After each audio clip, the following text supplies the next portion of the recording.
Assalamualaikum warahmatullahi wabarakatuh. Bismillahirrahmanirrahim. Innal hamdalillah nahmaduhu wa nasta'inuhu wa nastaghfiruh wa na'udzu billahi min shururi anfusina wa sayyiati a'malina. Man yahdihillahu fala mudilla lahu wa man yudlil fala hadiya lahu. Wa ashhadu an la ilaha illallah wahdahu la syarika lahu وأشهد أن محمدًا عبده ورسوله يا أيها الذين آمنوا اتقوا الله حق تقاته ولا تموتن إلا وأنتم مسلمون يا أيها الناس اتقوا ربكم الذي خلقكم من نفس واحدة وخلق منها زوجها وبث منهما رجالا كثيرا ونساء واتقوا الله الذي تساءلون به والأرحام إن الله كان عليكم رقيبا يا أيها الذين آمنوا اتقوا الله وقولوا قولا سديدا يصلح لكم أعمالكم ويغفر لكم ذنوبكم ومن يطع الله ورسوله فقد فاز فوزا عظيما أما بعد فإن أصدق الحديث كتاب الله وأحسن الهدي هدي محمد صلى الله عليه وعلى آله وسلم وشر الأمور محدثاتها وكل محدثة بدعة وكل بدعة ضلالة وكل ضلالة في النار. Alhamdulillah, kita bersyukur pada Allah Subhanahu wa taala pada hari ini, hari Rabu malam Kamis, malam yang ke-26 dari bulan Rajab 1447 Hijriah, bertepatan dengan 14 Januari 2026. Kita dimudahkan oleh Allah Subhanahu wa taala untuk duduk bersama di dalam sebuah program yang bernama Ad-Daurah Asy-Syar'iyyah Al-Mukatsafah haula mabahithi fiqh as-siyam. Kajian intensif Islam seputar pembahasan fikih puasa. Salawat dan salam semoga selalu Allah berikan kepada Nabi kita Muhammad sallallahu alaihi wa ala alihi wasallam, pada keluarga beliau, para sahabat, serta orang-orang yang mengikuti beliau sampai hari kiamat kelak. Dengan nama-nama Allah yang husna dan sifat-sifat yang ulia, kita berdoa, Allahumma inna nas'aluka ilman nafi'an wa rizqan tayyiban wa amalan mutaqabbala, Allahumma amin. Ahibati fillah, afani Allahu ayyakum, jamaah Masjid Imam Syafi'i Banjarmasin yang saya cintai karena Allah. Semoga Allah Subhanahu wa taala selalu memberikan afiat pada kita di dunia dan di akhirat. Sudah menjadi kebiasaan di Masjid Imam Syafi'i Banjarmasin bahwa menjelang bulan Ramadan kita mengadakan Ad-Daurah Asy-Syar'iyyah Al-Mukatsafah, kajian Islam intensif haula mabahith fiqh as-siyam, seputar pembahasan-pembahasan fikih berpuasa. Dan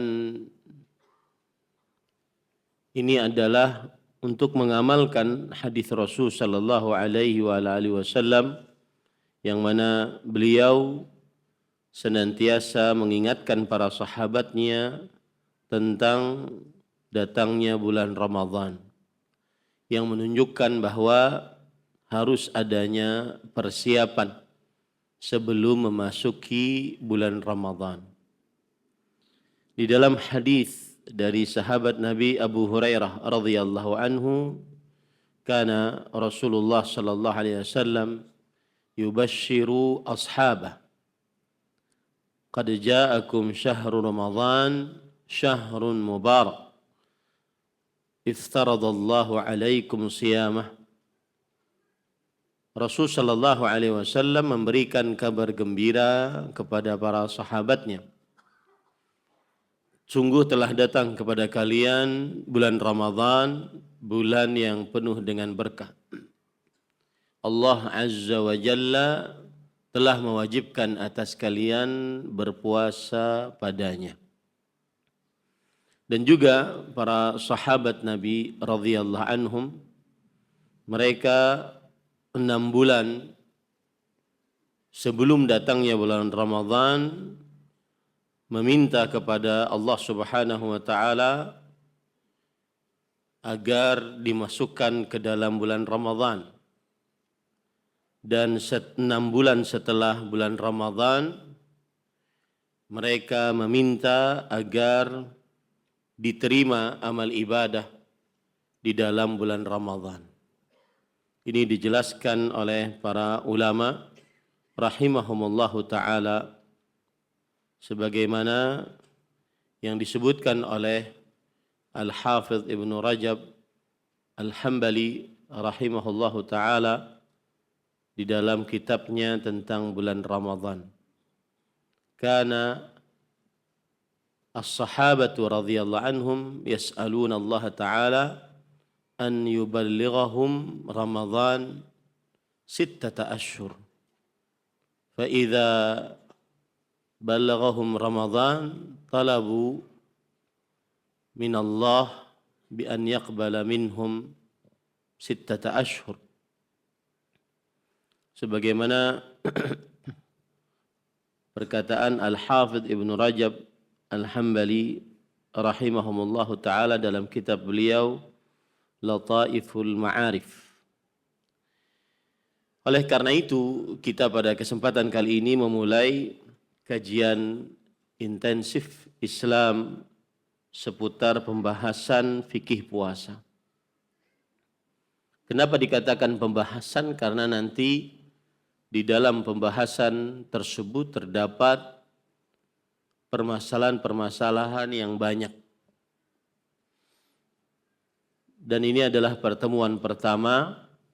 Mudah-mudahan di dalam 5 pertemuan sebelum bulan Ramadan kita sudah menyelesaikan dari materi kajian intensif Islam seputar pembahasan fikih Ramadan.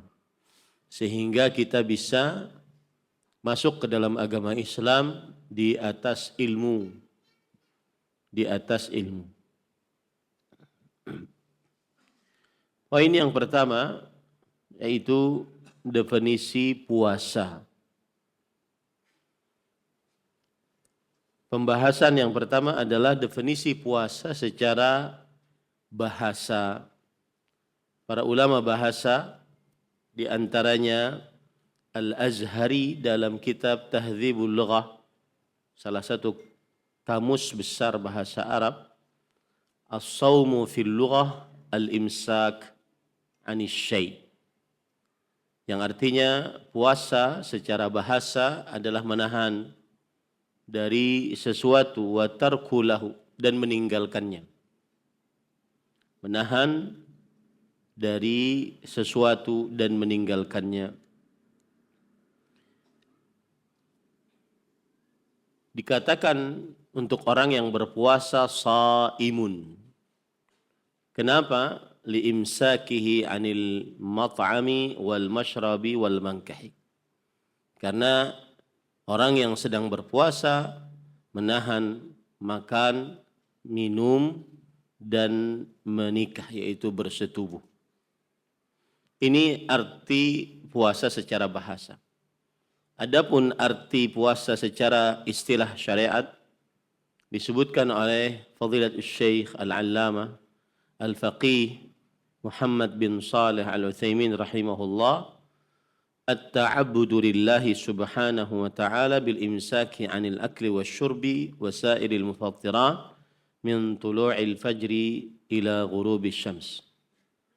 Beribadah kepada Allah Subhanahu wa taala dengan menahan makan, minum dan seluruh yang membatalkan puasa dari terbit fajar sampai terbenam matahari, atau dari terbit fajar kedua sampai terbenam matahari. Di puasa secara istilah syariat dia adalah proses beribadah kepada Allah Azza wa Jalla dengan cara menahan makan, minum, dan seluruh yang membatalkan puasa dari mulai terbit fajar sampai terbenam matahari. Terbit fajar yang dimaksud adalah terbit fajar yang kedua. Baik, itu adalah pembahasan yang pertama, yaitu definisi puasa secara bahasa dan secara istilah syariat. Pembahasan yang kedua adalah rukun puasa. Dan makna rukun adalah mahiyatus syai', inti sesuatu secara bahasa. Mahiyatus syai', inti sesuatu, atau al-janibul aqwa minasy syai', bagian yang paling kuat di dalam sesuatu. Itu adalah arti rukun secara bahasa.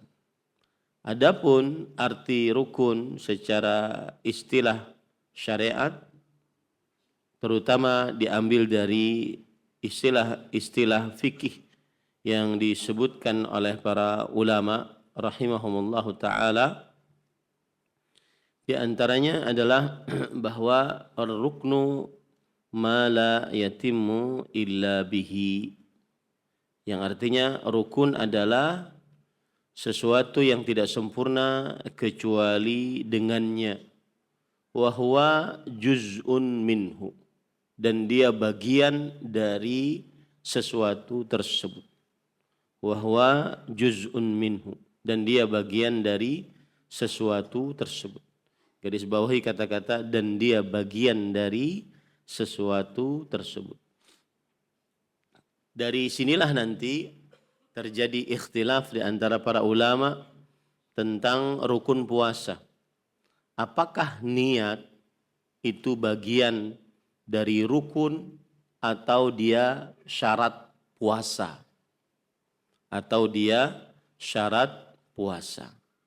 Karena kalau dia dikatakan rukun, niat adalah rukun puasa, berarti dia harus masuk di dalam ibadah puasa. Padahal seorang yang berpuasa Ramadan, dia wajib berniat di malam hari. Ini tidak menunjukkan bahwasanya niat adalah rukun puasa. Niat adalah rukun puasa, tetapi syarat puasa. Makanya nanti saya sebutkan di sini rukun puasa. Pembahasan pertama menahan diri dari segala yang membatalkan puasa. Yang kedua mencakup seluruh waktu penahanan, yaitu waktu puasa. Tidak ada penyebutan niat, karena niat secara ilmu usul fikih sebagian ulama mengatakan niat puasa adalah syarat puasa. Karena dia di luar dari puasa. Buktinya seseorang berniat untuk berpuasa bulan Ramadan, dia diwajibkan berniat di malam hari dan waktu itu belum berpuasa. Waktu itu belum berpuasa. Jadi kembali lagi ke permasalahan, rukun adalah ma la yatimmu illa bihi wa huwa juz'un minhu. Sesuatu yang tidak sempurna kecuali dengannya dan dia bagian dari sesuatu tersebut. Contoh misalkan rukun sholat, membaca surat Al-Fatihah. Membaca surat Al-Fatihah di dalam sholat adalah bagian dari sholat tersebut. Bagian dari sholat tersebut. Sedangkan Wudu adalah syarat sahnya sholat. Dia adalah sesuatu yang harus ada di dalam ibadah sholat. Yang kalau tidak ada maka tidak sah sholatnya. Yaitu wudu. Dan dia di luar dari ibadah sholat. Di luar dari ibadah sholat. Itulah bedanya rukun dan syarat. Yang jelas, nanti saya akan jelaskan kenapa saya menyebutkan rukun puasa hanya 2 pembahasan, yaitu pembahasan pertama menahan diri dari segala yang membatalkan puasa, dan yang kedua mencakup seluruh waktu penahanan puasa.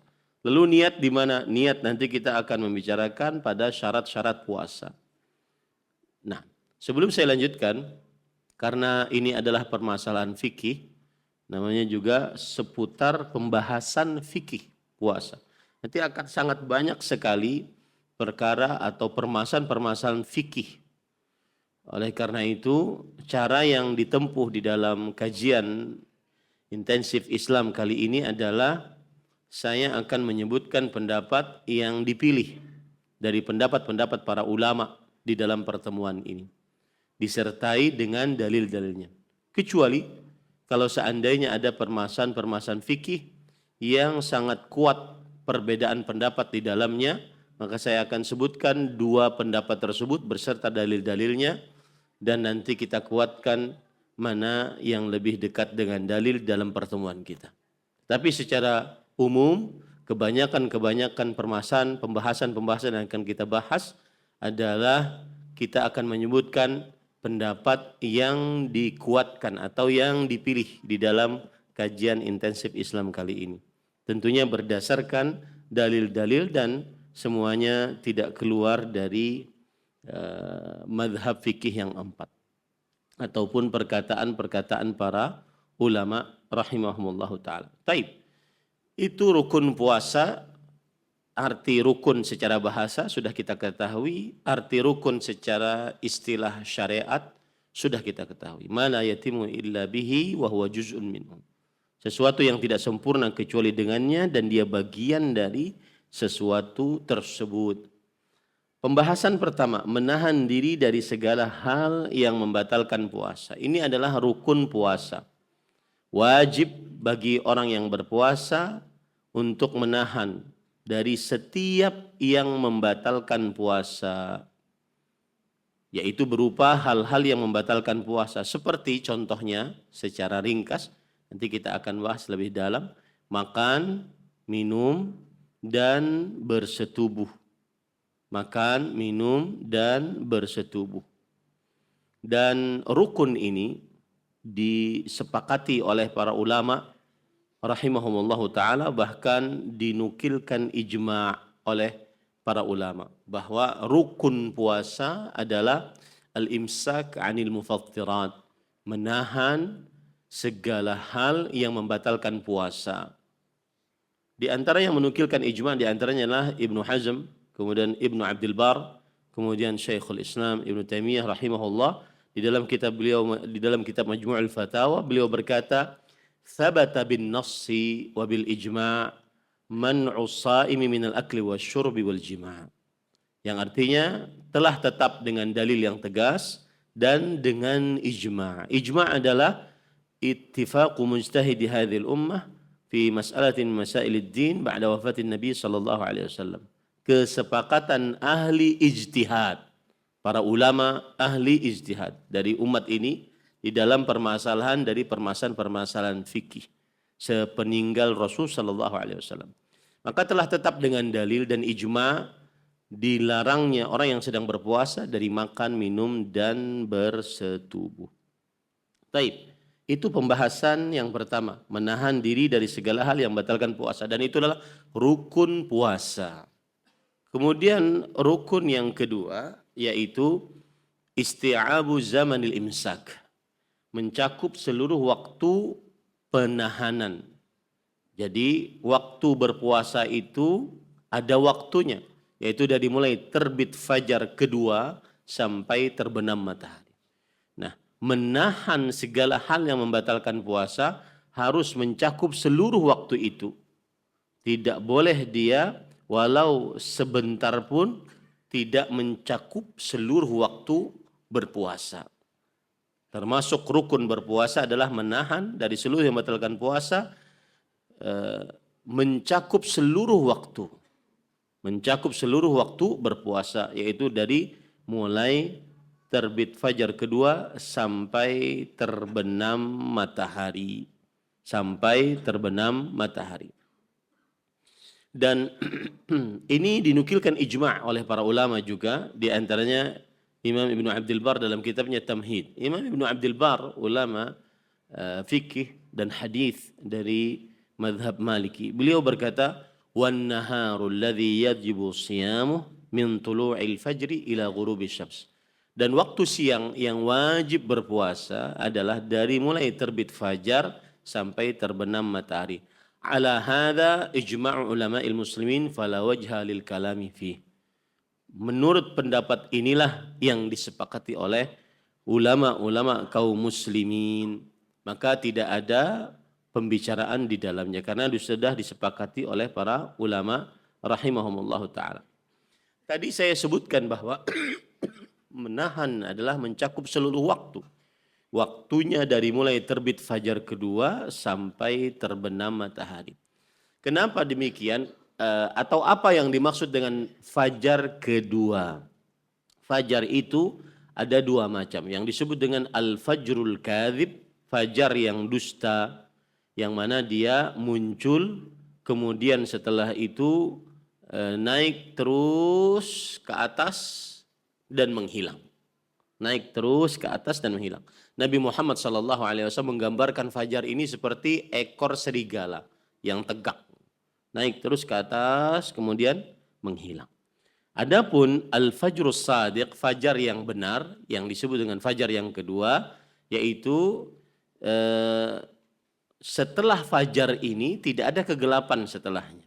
Tetapi terus menerus semakin terang, semakin terang. Dan fajar ini dia keluar, kemudian menyebar ke arah barat, ke arah timur. Kemudian terus semakin terang, semakin terang. Dari mulai fajar shadiq atau fajar kedua inilah dimulai waktu berpuasa. Dimulai waktu berpuasa sampai terbenam matahari. Ya, sampai terbenam matahari. Nah, ini kira-kira gambaran fajar shadiq. Yang di samping kiri saya, ini adalah fajar kadzib. Yaitu seseorang melihat waktu fajar, dia muncul, kemudian dia muncul, kemudian hilang dan kembali gelap. Muncul ke atas, hilang, kembali gelap. Sedangkan fajar shadiq, fajar yang kedua adalah muncul, kemudian ke kanan, ke kiri, ataupun ke timur, ke barat, kemudian semakin terang, semakin terang, semakin terang. Nah, dan ini sangat penting saat kita tidak ada jam, atau saat kita tidak mengetahui ini situasi kapan, jam berapa, di pesawat, atau di kapal, dan seterusnya. Makanya harus dijelaskan. Taib, para ikhwan yang dirahmati oleh Allah Subhanahu wa taala, di sini dalam pembahasan yang kedua ini terdapat berbagai macam permasalahan fikih. Yang pertama, barang siapa yang terbit fajar dan di dalam mulutnya ada makanan. Barang siapa yang terbit fajar dan di dalam mulutnya ada makanan, maka hendaklah dia meludahkan makanan tersebut, mengeluarkan makanan tersebut. Kemudian dia menyempurnakan puasanya. Kalau seandainya dia menelan makanan tersebut, maka batal puasanya. Dan ini dengan kesepakatan mazhab fikih yang 4.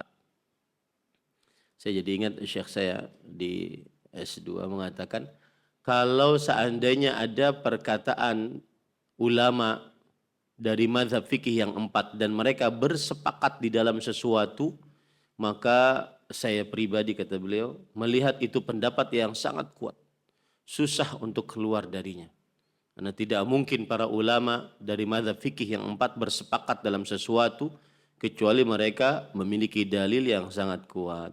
Tetapi itu pun bisa saja ada pendapat yang lebih kuat dari mazhab fikih yang 4. Tetapi susah untuk keluar kalau seandainya ada permasalahan yang disepakati oleh mazhab fikih yang 4. Karena mereka tidaklah bersepakat di dalam sebuah permasalahan kecuali mereka memiliki dalil yang sangat kuat.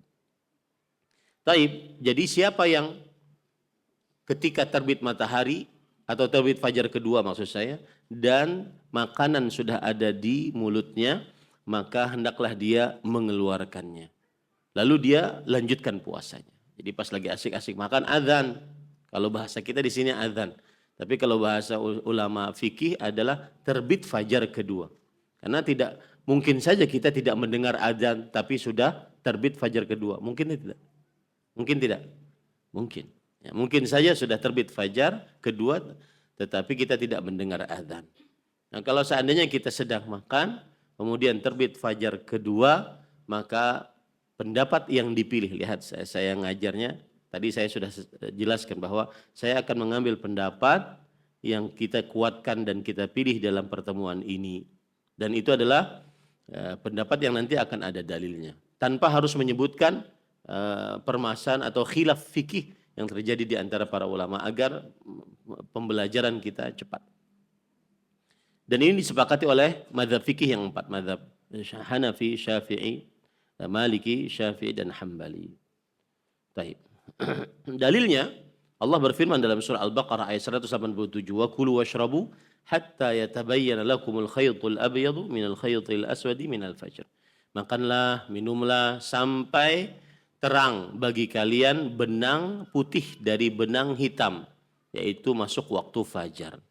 Tsumma atimmus shiyama ilal lail. Kemudian sempurnakanlah berpuasa sampai malam.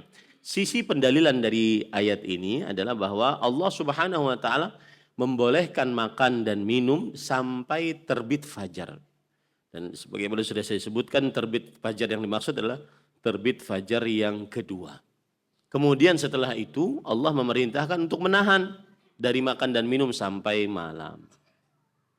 Baik. Kemudian juga berdasarkan hadis riwayat Bukhari Muslim dari Aisyah radhiyallahu anha, beliau bercerita anna Bilalan kana yu'adzinu bilail. Bilal radhiyallahu anhu, muadzin Rasul sallallahu alaihi wasallam, senantiasa mengumandangkan azan di malam hari, yaitu sekitar setengah jam sebelum azan subuh. Dan ini di Masjid Jami' Al-Barkah Raja TV dilakukan, Masya Allah. Ya, masjid yang dilakukan oleh Bilal. Bilal setengah jam sebelum azan subuh atau 45 menit, setengah jam biasanya, beliau azan di malam hari. Lalu Rasul sallallahu alaihi wasallam bersabda, "Kulu washrabu hatta yu'adzina ibnu Ummi Maktum."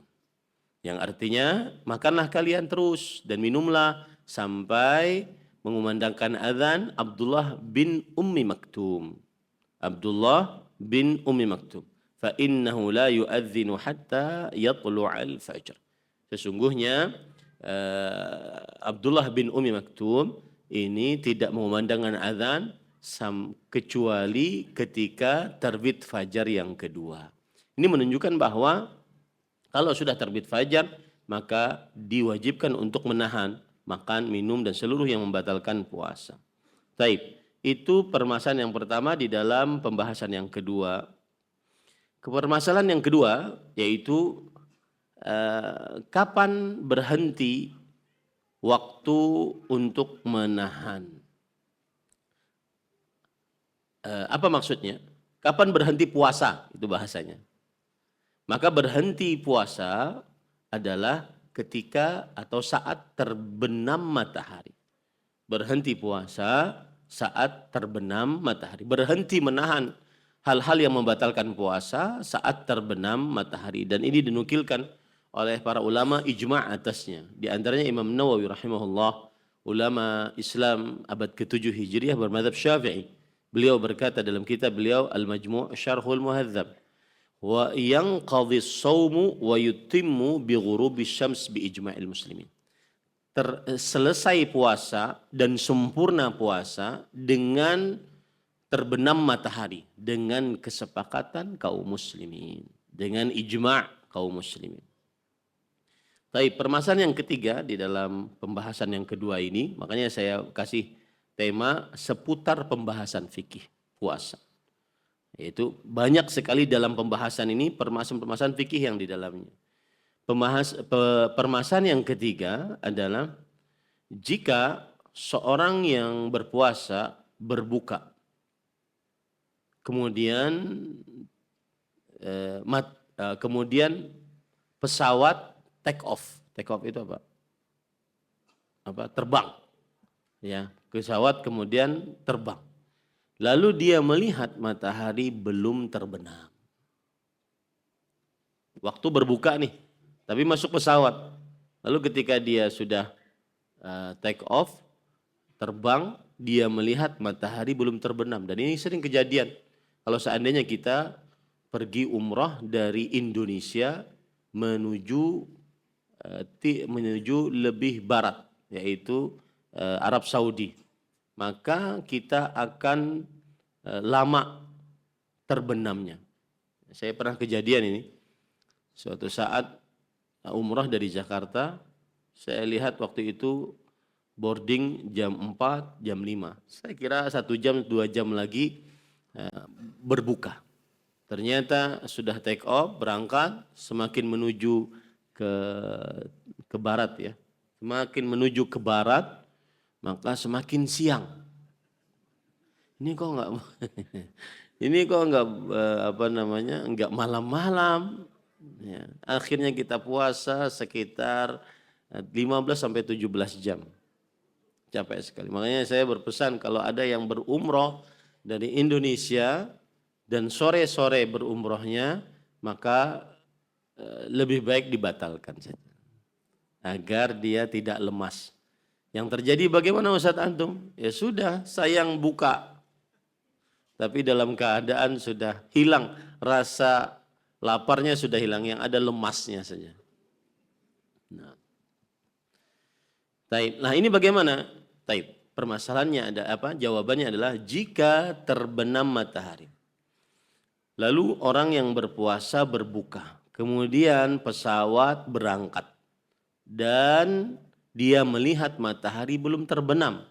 Maka pada saat itu tidak wajib baginya untuk menahan. Kenapa? Karena puasa yang diasi adalah saat dia di daerahnya. Puasa yang diukuran dia adalah saat dia di daerahnya. Jadi sudah waktu berbuka nih, sudah berbuka bahkan. Ya, di Jakarta waktu itu kan sudah berbuka misalkan. Cuma ketika berangkat ke arah barat masih siang. Nah, maka pada saat itu yang dia diukuran adalah yang sudah berbuka tadi di daerahnya. Rasulullah SAW bersabda, as-sawmu yawma yasumun wal fitru yawma yuftirun. Puasa di mana orang-orang berpuasa dan berbuka di mana orang-orang berbuka. Kita berbuka di daerah kita sebelum take off-nya pesawat. Itu yang dijadikan ukuran. Dan inilah pendapatnya Fadhil Syekh Imam Ibn Baz rahimahullah dan Fadhil Syekh Imam Ibn Utsaimin rahimahullah ta'ala. Permasalahan yang selanjutnya yaitu barang siapa yang bersafar dengan pesawat. Lalu dalam keadaan dia berpuasa, kemudian melalui jam atau televisi atau yang selainnya menunjukkan bahwa waktu berbuka pada negara yang dia bersafar darinya atau yang dia keluar darinya telah masuk. Akan tetapi dia melihat matahari karena pesawatnya sudah meninggi, matahari belum terbenam. Maka pada saat itu dia tidak diperbolehkan untuk berbuka kecuali ketika melihat matahari terbenam. Paham permasalahannya? Di orang bersafar dengan pesawat dalam keadaan dia berpuasa. Berdasarkan jam, waktu Banjar sudah buka. Tetapi ketika dia di pesawat, dia belum melihat matahari terbenam. Maka pian ikuti jam atau ikuti matahari? Jawabannya adalah ikut matahari. Jawabannya adalah ikut matahari. Dan ini adalah pendapat Imam Ibnu Baz rahimahullah dan Imam Ibnu Utsaimin rahimahullahu taala. Baik. Permasalahan selanjutnya yang masih berkaitan dengan pembahasan yang kedua adalah wajib atas orang yang berpuasa menahan dari mulai terbit fajar sampai terbenam matahari dimanapun dia berada, baik itu siangnya panjang atau pendek. Negara mana siangnya yang panjang sekali, malamnya cuma 4 jam gitu. Ada beberapa negara yang seperti itu, silahkan cek di internet. Ada beberapa negara yang siangnya panjang dan matahari tenggelamnya cuma 4 jam. Maka jawabannya selama matahari ada terbit dan tenggelam, itulah waktu berpuasa. Itulah waktu apa? Berpuasa. Apabila mataharinya sudah tenggelam, maka itu baru boleh berbuka puasa. Ustadz, setelah tenggelam dia 4 jam setelahnya terbit lagi fajarnya. Maka berarti waktu makan pian sebanyak-banyaknya cuma 4 jam. Habis itu puasa 20 jam. Intinya yang menjadi ukuran adalah yaitu berbuka dan berpuasa sesuai dengan terbit matahari. Taib. Para ikhwan, lalu bagaimana kalau seandainya negara tersebut tidak ada terbit dan tenggelam matahari? Jawabannya adalah mengikuti negara-negara yang paling dekat yang memiliki waktu yang wajar ada terbit dan tenggelam matahari. Sekarang kita masuk kepada nomor 3, syarat-syarat puasa. Pembahasan pertama yaitu Islam. Di bawah pembahasan ini banyak sekali permasalahan-permasalahan fikih di dalamnya. Taib. Yang pertama adalah apa itu syarat? Para ikhwan yang dirahmati oleh Allah Subhanahu wa taala. Apa itu syarat? Syarat secara ilmu usul fikih adalah ma yalzamu min adamihil adam wala yalzamu min wujudihil wujud. Yang artinya sesuatu yang jika tidak ada maka hukum atau perbuatan tersebut tidak sah. Tetapi jika ada belum tentu hukum atau perbuatan itu terjadi. Contoh misalkan wudu adalah syarat sahnya sholat. Tidak ada wudu berarti sholatnya tidak sah. Kemudian kalaupun sudah berwudu belum tentu harus sholat. Itu maksudnya. Ya, berarti di sini Islam syarat sahnya puasa. Jika tidak ada Islam tidak sah puasanya. Tetapi kalaupun jadi muslim tidak harus selalu puasa. Itulah syarat. Syarat artinya sesuatu yang jika tidak ada maka hukum atau perbuatan itu tidak sah. Tetapi jika ada maka belum tentu hukum perbuatan itu dilakukan. Itu adalah syarat.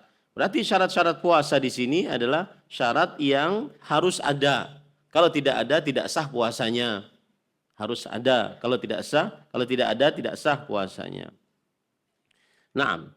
Kemudian para ikhwan yang dirahmati oleh Allah Subhanahu wa taala, syarat yang pertama adalah Islam. Disyaratkan Islam dalam kewajiban berpuasa dan kesahan puasa. Wajibnya puasa harus Islam, sahnya puasa harus Islam. Maka tidak wajib berpuasa atas orang kafir dan tidak sah puasanya orang kafir. Saya ulangi, tidak wajib puasa atas orang kafir dan tidak sah puasanya atas orang kafir.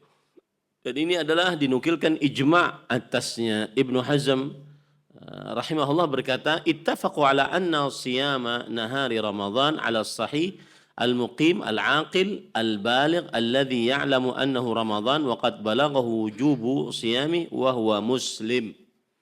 Ibnu Hazm dalam kitab Maratibil Ijma' mengatakan para ulama bersepakat bahwa berpuasa pada siang hari Ramadan wajib atas orang yang sehat, muqim, tidak safar, berakal, baligh, yang mengetahui bahwa itu adalah bulan Ramadan dan telah sampai kepadanya kewajiban puasa Ramadan dan dia dalam keadaan muslim. Taib. Apa permasalahan-permasalahan di bawah pembahasan pertama ini? Permasalahan pertama adalah hukum mengqadha puasa bagi orang yang kafir asli jika dia masuk Islam. Hukum mengqadha orang kafir asli jika ia masuk Islam, apa yang telah lewat dari puasanya selama dia kafir, apakah wajib diqadha atau tidak? Misalkan dia masuk Islam umur 20 tahun. Nah, umur 15 sampai 20 ini kan wajib puasa semestinya, tapi dia dalam keadaan kafir asli. Ya. Maka wajibkah dia mengqadha 5 tahun tersebut kalau dia masuk Islam? Jawabannya adalah jika orang kafir asli, pakai shad, asli. Asli yaitu bukan murtad maksudnya ya, bukan murtad. Maka tidak lazim atau tidak wajib baginya mengqadha apa yang telah lalu dari puasa wajibnya selama dia kafir. Selama dia kafir. Ya, ini para ikhwan. Apa dalilnya? Surat Al-Anfal ayat 38. Allah Subhanahu wa taala berfirman, "Qul lil ladzina kafaru iyantahu yughfar lahum ma qad salaf." Katakanlah wahai Muhammad sallallahu alaihi wasallam untuk orang-orang yang kafir, jika mereka berhenti dari kekufurannya, diampuni dosa-dosa mereka yang telah lalu. Diampuni dosa-dosa mereka yang telah lalu. Begitu juga berdasarkan hadis Rasul riwayat Muslim dari Amr bin As radhiyallahu anhu. Beliau Rasul sallallahu alaihi wasallam bersabda saat Amr bin As masuk Islam, menggenggam tangan Rasul sallallahu alaihi wasallam, kata Rasul sallallahu alaihi wasallam, "Ama alimta anna al-Islam yahdimu ma qablah?" Apakah engkau tidak mengetahui bahwa Islam menghapuskan dosa-dosa setelahnya, sebelumnya? Artinya orang kafir tidak wajib puasa, tidak sah puasanya, akhirnya dia tidak puasa. Itu dosa bagi dia. Tapi ketika dia masuk Islam, maka puasanya tersebut tidak diqadha karena sudah terhapus dengan masuk Islamnya dosanya tersebut. Itu permasalahan pertama. Kemudian juga ini berdasarkan ijma'. Ijma'nya para ulama rahimahumullahu ta'ala bahwa orang yang kafir asli masuk dalam agama Islam, maka dia tidak mengqadha puasanya yang telah lalu saat dia kafir. Baik, permasalahan yang selanjutnya, hukum mengqadha orang kafir apa yang telah berlalu dari bulan Ramadan jika dia masuk Islam di pertengahan bulan Ramadan. Misalkan nih, ini bulan Ramadan tanggal 1 sampai tanggal 30. Dia masuk Islam tanggal 15. Nah, tanggal 1 sampai tanggal 14 ini apakah dia wajib qadha atau tidak? Paham permasalahannya? Baik. Jika orang kafir masuk Islam di tengah-tengah bulan Ramadan, maka tidak wajib mengqadha hari-hari yang telah berlalu dari Ramadannya. Hari-hari yang telah berlalu dari Ramadan. Dan ini dengan kesepakatan mazhab fikih yang 4. Mazhab Hanafi, Maliki, Syafi'i, dan Hambali. Dan ini adalah pendapat ulama salaf. Di antara ulama salaf yang mengatakan yaitu Asy-Sya'bi. Asy-Sya'bi itu seorang tabi'i. Seorang tabi'i yang bernama Amir bin Syarahil. Seorang tabi'i. Kemudian Qatadah bin Da'amah Sadusi. Seorang tabi'i. Kemudian ya itu cukup. Dua itu. Ya, para ikhwan dirahmati oleh Allah Subhanahu. Kemudian Imam Malik juga para salafus saleh. Imam Syafi'i termasuk para salafus saleh. Nah, jadi ini adalah pendapat ulama bahwa apabila orang kafir masuk Islam di tengah-tengah bulan Ramadan, maka dia tidak wajib mengqadha hari-hari yang dia lewati yang belum masuk Islam tadi di bulan itu, ya, di bulan Ramadan itu. Dan ini adalah kesepakatan mazhab fikih yang 4. Baik. Dalilnya tadi surat Al-Anfal ayat 38. Kemudian juga dalil yang lain adalah bahwa saat kafir orang kafir ini tidak diwajibkan puasa dan tidak sah puasanya, maka dia tidak berpuasa. Oleh karena itu kalau dia masuk Islam di tengah-tengah bulan Ramadan, maka tidak wajib baginya untuk mengqadha karena memang tidak wajib dan tidak sah puasanya. Tapi ketika dia sudah bersyahadat, maka pada saat itu diwajibkanlah dia berpuasa. Makanya tidak wajib mengqadha puasa yang hari-hari yang telah lalu dari bulan Ramadan itu. Baik, permasalahan selanjutnya, puasanya orang kafir di hari-hari yang tersisa dari bulan Ramadan apabila dia masuk Islam di tengah-tengah bulan Ramadan. Wajibkah dia berpuasa sisa hari-hari tersebut? Saya beri contoh, tanggal 1, tanggal 30.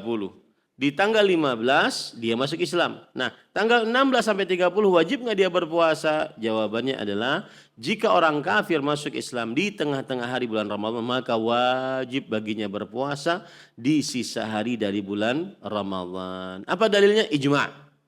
Dalilnya adalah ijma', kesepakatan para ulama rahimahumullah ta'ala. Di antaranya dinukilkan oleh Imam Ibnu Qudamah Al-Maqdisi rahimahullah, ulama Islam abad ke-7 Hijriah dari mazhab Hambali. Dalam kitab beliau Al-Mughni beliau mengatakan wa idza aslama al-kafir fi syahri Ramadan sama ma yastaqbalu min baqiyati syahri. Apabila orang kafir masuk Islam di dalam bulan Ramadan, maka dia wajib berpuasa di sisa hari-hari Ramadannya, di sisa hari-hari Ramadannya. Fala khilafa fiha. Maka ini tidak ada khilaf di dalamnya. Baik. Permasalahan selanjutnya, hukum orang kafir menahan dari makan dan minum di hari dia berpuasa, di hari dia masuk Islam. Saya beri contoh. Orang kafir masuk Islam di jam 12 siang bulan Ramadan. Apakah harinya ini, sisa harinya ini dari jam 12 sampai maghrib ini, dia wajib menahan ataukah tidak?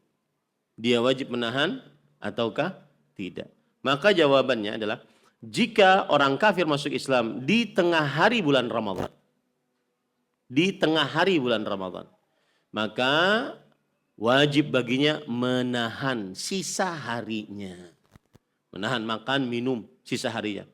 Dan ini adalah mazhab Hanafi, Hambali dan Maliki, dan salah satu sisi dari pendapat mazhab Syafi'i rahimahumullah ta'ala. Dan ini adalah pendapat yang dikuatkan juga oleh Syekhul Islam Taimiyah, kemudian Imam Syaukani, kemudian Imam Ibnu Utsaimin rahimahullahu ta'ala.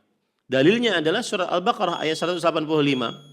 Faman syahida minkumus syahra falyasum. Barang siapa yang menyaksikan dari kalian puasa, maka bulan Ramadan, maka hendaklah dia berpuasa. Orang kafir ini masuk Islam di tengah hari bulan Ramadan, maka dia menyaksikan bulan Ramadan, wajib baginya untuk menahan sisa harinya sampai terbenam. Nah, kemudian dalil dari hadis Rasul sallallahu alaihi wasallam riwayat Bukhari bahwa Salamah bin Al-Aqwa radhiyallahu anhu berkata, amara an-nabiy sallallahu alaihi wasallam rajulan min aslam an adzin fin nas anna man kana akala falyasum baqiyata yaumih wa man lam yakun akal falyasum fa innal yawma yauma Asyura. Pada hari Asyura tanggal berapa? 10 dari bulan Muharram. Hari Asyura 10 dari bulan Muharram. Ini sangat menyedihkan ya. Kaum muslimin tidak tahu hari besarnya. 10 hari Asyura, hari Asyura adalah 10 dari bulan Al-Muharram. Taib. Di hari Asyura, Nabi Muhammad SAW memerintahkan untuk mengumumkan di tengah manusia bahwasanya barang siapa yang sudah makan, meskipun sudah makan, karena di hari Asyura dan baru tahu hukumnya, hendaknya dia tahan puasanya, dia tahan makannya, dia berpuasa. Dan barang siapa yang belum makan, hendaknya dia berpuasa. Sesungguhnya hari ini adalah hari Asyura. Ini menunjukkan bahwa kalau ada orang kafir masuk Islam di tengah hari bulan Ramadan, maka sisa harinya dia juga menahan berpuasa sampai terbenam matahari. Taib. Kemudian para ikhwan yang dirahmati oleh Allah Subhanahu wa taala. Sekarang berkaitan dengan orang yang murtad. Orang yang murtad. Hukum orang murtad mengqadha puasanya yang telah lalu saat dia murtad. Lalu dia masuk Islam. Misalkan umur 20 dia murtad sampai umur 25. Umur 25 masuk Islam lagi.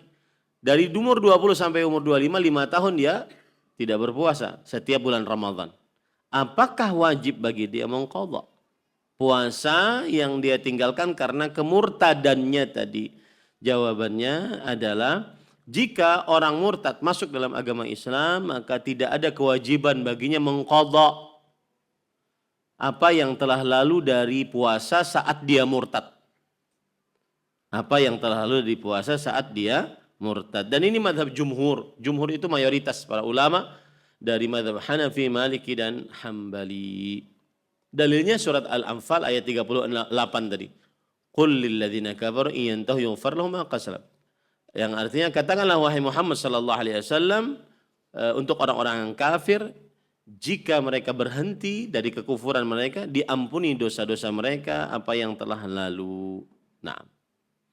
Kemudian juga para sahabat, perbuatan para sahabat Nabi radhiyallahu anhum, bahwa orang-orang yang murtad di zaman Abu Bakar As-Siddiq. Jadi Nabi Muhammad SAW meninggal, maka banyak yang murtad.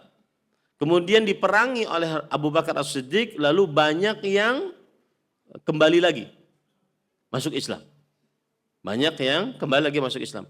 Nah, pada saat itu Abu Bakar As-Siddiq sebagai Khalifatul Rasulillah sallallahu alaihi wasallam radhiyallahu anhu, beliau tidak memerintahkan orang yang murtad tadi untuk mengqadha puasa yang telah lalu pada saat kemurtadannya ketika mereka sudah masuk Islam.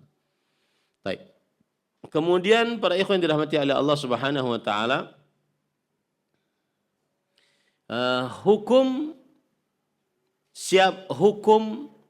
orang yang murtad di tengah-tengah puasa. Bagaimana status puasanya?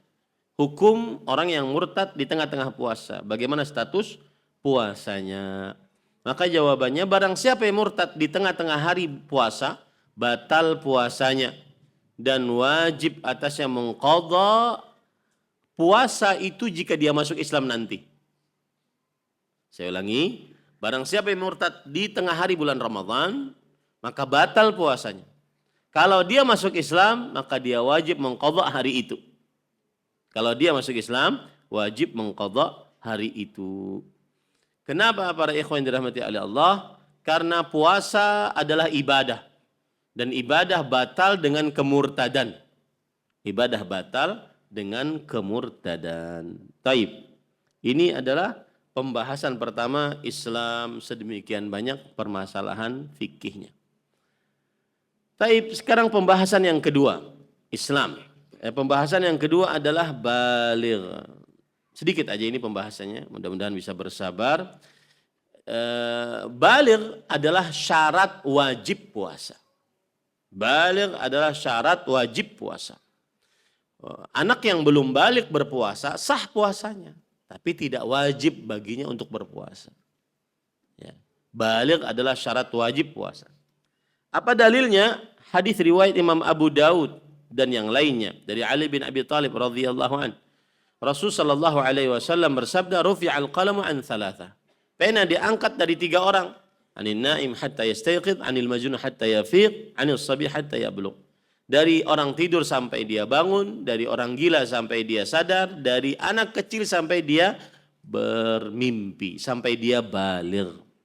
Dan juga berdasarkan ijma' dinukilkan oleh Imam Nawawi rahimahullah, la yajibu shaumu Ramadan 'ala sabi. Tidak wajib puasa Ramadan atas anak kecil. Wala yajibu alaihi qada'u ma fata qabla al-bulugh bila khilaf.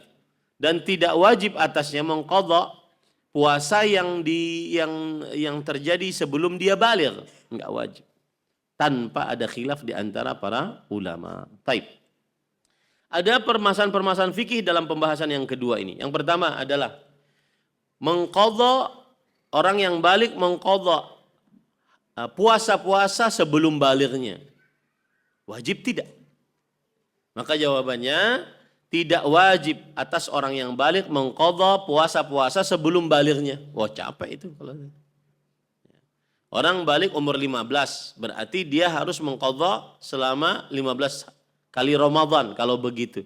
Maka jawabannya tidak wajib.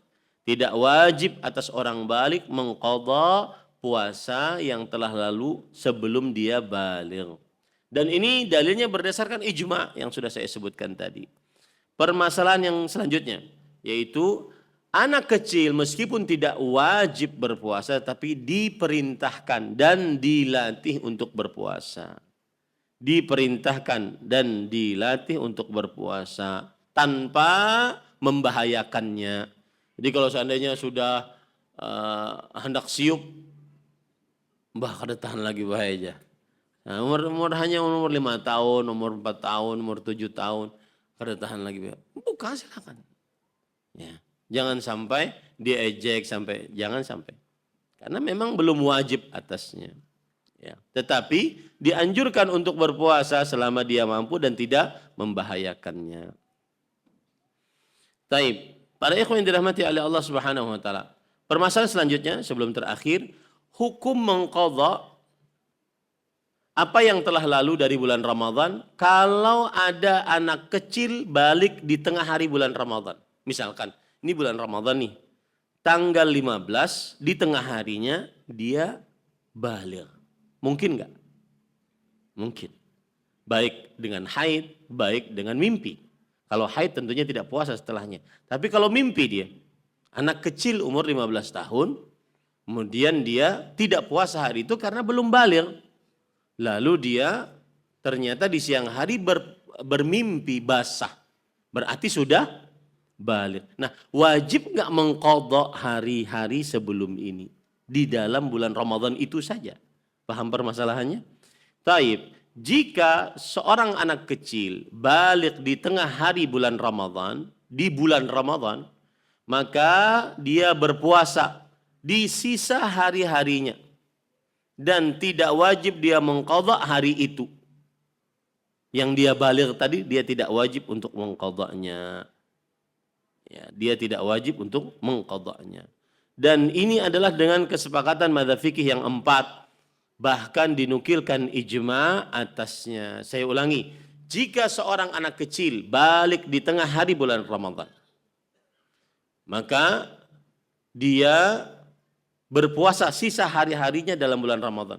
Dan tidak wajib baginya mengqadha hari-hari yang telah lalu yang dia belum berpuasa pada bulan itu dari bulan Ramadan. Bahkan hari itu tadi juga tidak wajib baginya untuk mengqadha. Misalkan hari Selasa nih, hari Rabu nih, dia tengah hari tadi baligh. Apakah anak kecil itu wajib mengqadha hari Rabu ini? Tidak. Kenapa? Jawabannya karena pada hari itu sebelum baligh dia belum diwajibkan untuk berpuasa. Dia belum diwajibkan untuk berpuasa. Naam.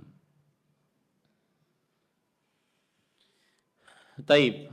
Sama dengan orang murtad, masuk Islam tadi. Apabila ada orang masuk Islam di tengah hari bulan Ramadan, apabila ada anak kecil balik di tengah hari bulan Ramadan, apakah sisa jamnya sampai terbenam matahari dia wajib menahan untuk berpuasa atau tidak? Maka jawabannya adalah jika anak kecil balik di tengah hari bulan Ramadan dan dia dalam keadaan tidak berpuasa, dari pagi tidak berpuasa, maka wajib baginya menahan. Menahan apa? Makan dan minum. Di sisa jam-jamnya sampai apa? Terbenam matahari.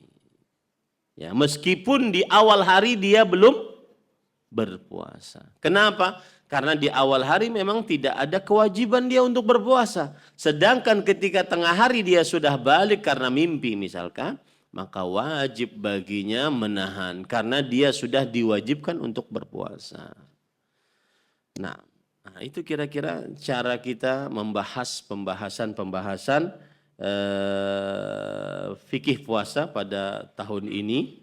Ya. Jadi di bawah pembahasan itu ada masalah-masalah fikih yang kita bahas. Mudah-mudahan jadi pembelajaran kita semua.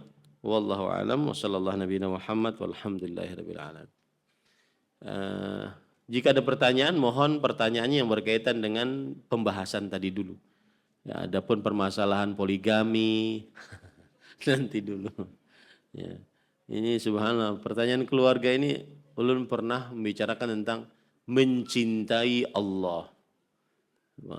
Mencintai Allah itu kan indah untuk dibicarakan sampai kita nangis-nangis dan seterusnya. Karena mencintai Allah itu indah. Pas sesi pertanyaan, poligami, hilang sudah cinta Allah tadi. Ya, taib, silakan ada yang bertanya. Ada ini disampaikan oleh kawan-kawan. Yang pertama, saya masih memiliki hutang puasa Ramadan selama 3 hari. Tapi kondisi sekarang saya sedang hamil dan kemungkinan akan lahiran setelah hari raya. Saya sekarang mampu untuk berpuasa tapi terkadang terasa mau pingsan. Akhirnya batal lagi dan lagi. Apa yang sebaiknya saya lakukan? Jawabannya adalah, perhatikan baik-baik. Ini nanti kita akan bahas pada nomor ke-9. Nomor keberapa?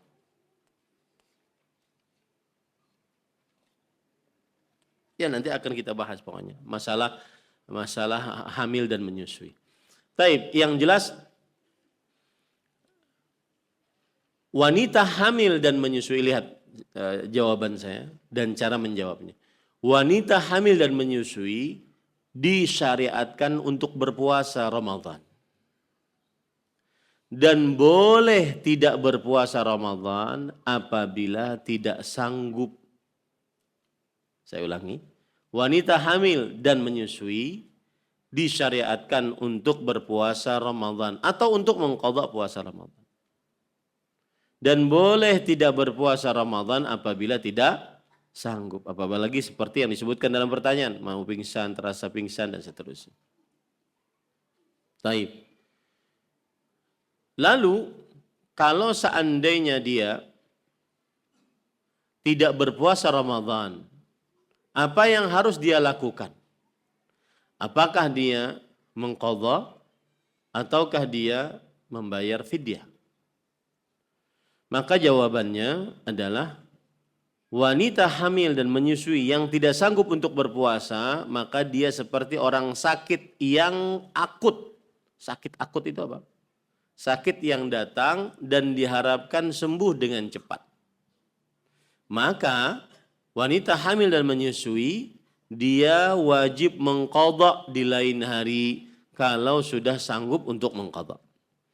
Meskipun datang Ramadan setelahnya dan dia belum selesai mengqadhanya.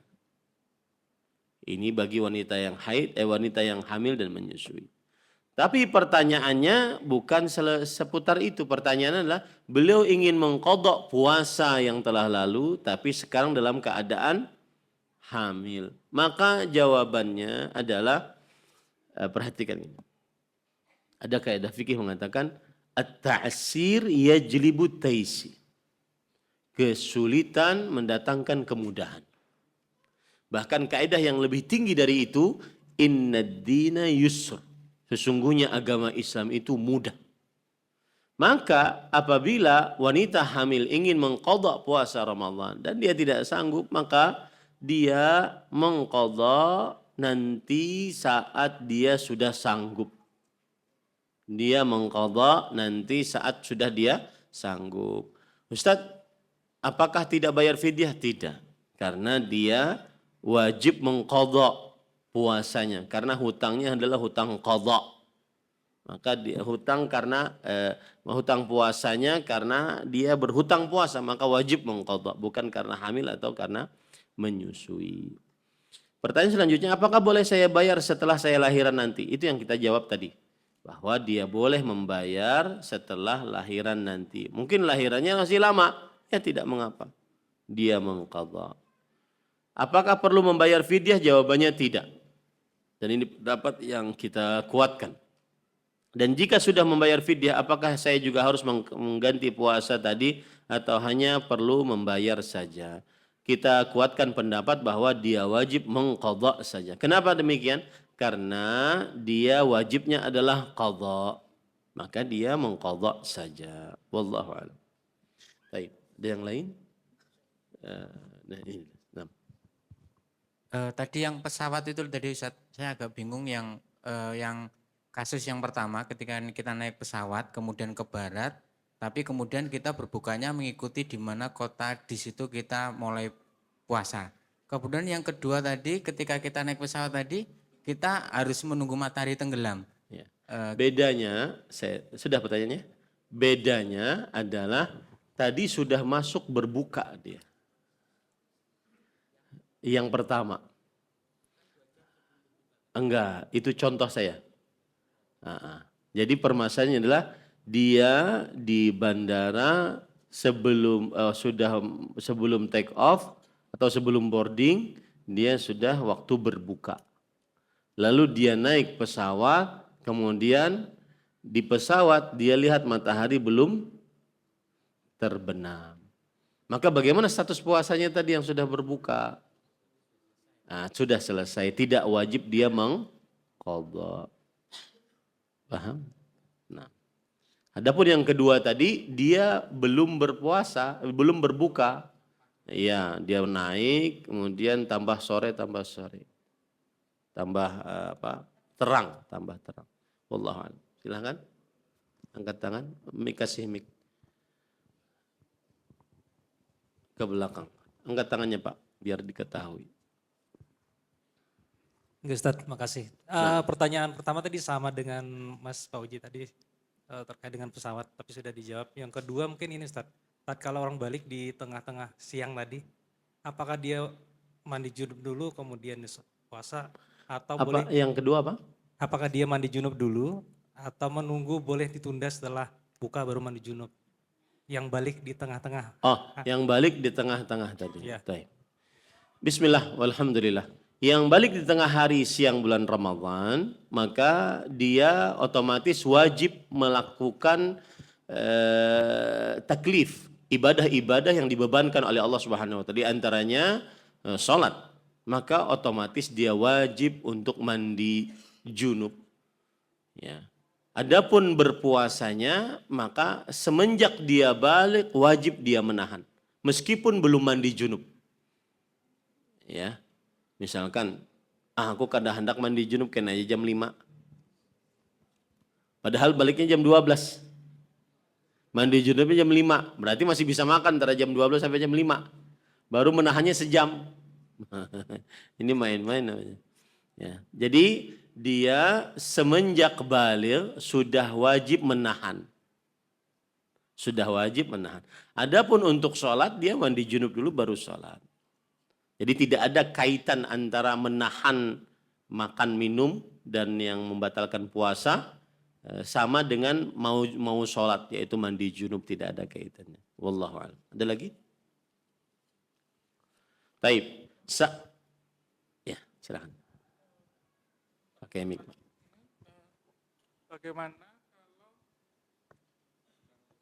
Bagaimana kalau si anak ini tidak mengetahui dia balik atau tidak? Kadang si anak ini karena memang kurang pengetahuan, jadi dia tidak tahu tentang baliknya dia, mimpi itu seperti apa dan sebagainya.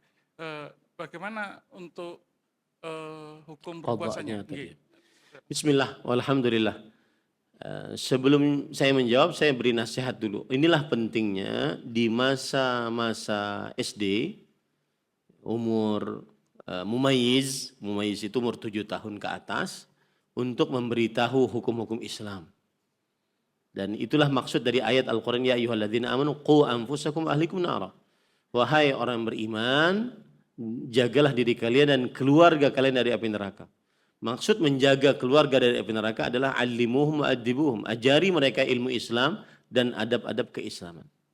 Terutama ketika mereka sebelum keluar dari rumah kita, yaitu umur SD. Saya sering mengatakan, anak-anak kita itu akan lebih besar, lebih bebas, lebih banyak keluar dari rumah setelah umur SD. Maka sebelum umur SD selesai, sebelum mereka banyak keluar rumah, terutama anak pesantren ya, maka ajari dulu adab-adab keislaman sebelum umur 12 tahun. Ya, ajari adab-adab keislaman, ilmu-ilmu keislaman, dan seterusnya. Termasuk di dalamnya ada hukum baligh diajarkan kepada anak-anak tersebut oleh para orang tua. Ini harus menjadi perhatian bagi para orang tua. Taib, adapun yang ditanyakan adalah pada kenyataannya Ustadz, anak tersebut tidak tahu hukumnya. Akhirnya dia haid, tetap saja tidak puasa. Kemudian dia baligh, bermimpi, dia tidak tahu apakah ini mimpi basah atau tidak, akhirnya dia tidak puasa. Maka jawabannya adalah kembali ke hukum asal, bahwa selama orang tidak tahu, maka al-jahlu uzrun in wujud. Kebodohan adalah uzur jika ada. Rabbana la tu'akhidna in nasina aw akhtana. Wahai Rabb, kami jangan tulis dosa atas kami jika kami lupa atau tidak tahu. Keliru. Karena ketidaktahuan. Selama tidak tahu.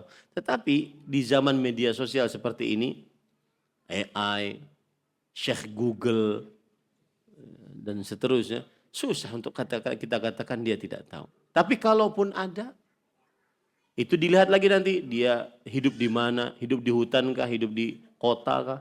Karena perbedaan pengetahuan berdasarkan juga perbedaan tempat tinggal. Ya, bisa. Kalau benar-benar memang tidak tahu, maka kebodohan adalah uzur bagi seseorang. Lalu bagaimana puasanya? Wajib dia mengqadha atau tidak? Maka jawabannya seperti yang terjadi pada orang kafir yang masuk Islam. Dia tidak wajib untuk mengqadha sebelum kekufurannya. Seperti seorang anak yang baligh, dia tidak wajib mengqadha untuk sesuatu yang sebelum balighnya. Karena dia tidak tahu. Baik. Wallahu alam. Saat kondisi musafir, apakah tetap boleh bersetubuh? Bolehlah. Saat kondisi musafir, apakah tetap boleh bersetubuh? Boleh. Siapa yang melarang? Pertanyaannya begitu, nggak ada urusannya dengan puasa. Mungkin saat berpuasa, saat bulan Ramadan. Sidin bersafar. Hah? Boleh enggak bersetubuh? Jawabannya boleh. Kenapa? Karena kalau seandainya dia berbuka saat bersafar di bulan Ramadan, berbuka tidak berpuasa, maka boleh untuk mengerjakan hal-hal yang terlarang di dalam puasanya. Tapi jangan ma'akali. Pengantin baru maka ditahan kita safar jegenda. Istilah, nah ini nanti masuk hilah. Hilah artinya akal licik tipu daya. Seperti orang-orang Yahudi yang mempunyai akal licik tipu daya. Jadi kalau dia bersafar, lalu dia tidak berpuasa di bulan Ramadan karena mungkin sulit baginya, berat baginya, boleh saja dia tidak berpuasa saat safar di bulan Ramadan. Lalu bolehkah dia makan minum? Makan minum boleh. Dan seluruh yang membatalkan puasa jadi boleh karena dia sedang tidak berpuasa. Wallahu a'lam. Nah, ada yang lain? Cukup kiranya. Ini yang bisa disampaikan. Subhanakallah bihamdik. Asyhadu an la ilaha illa anta astaghfiruka wa atubu ilaik. Wa sallallahu nabiyana Muhammad walhamdulillahi rabbil alamin. Wassalamualaikum warahmatullahi wabarakatuh. Terima kasih. Jazakumullahu khairan wa barakallahu fikum. Video ini dibuat atas partisipasi dari donasi Anda. Semoga menjadi amal jariah bagi Anda semuanya.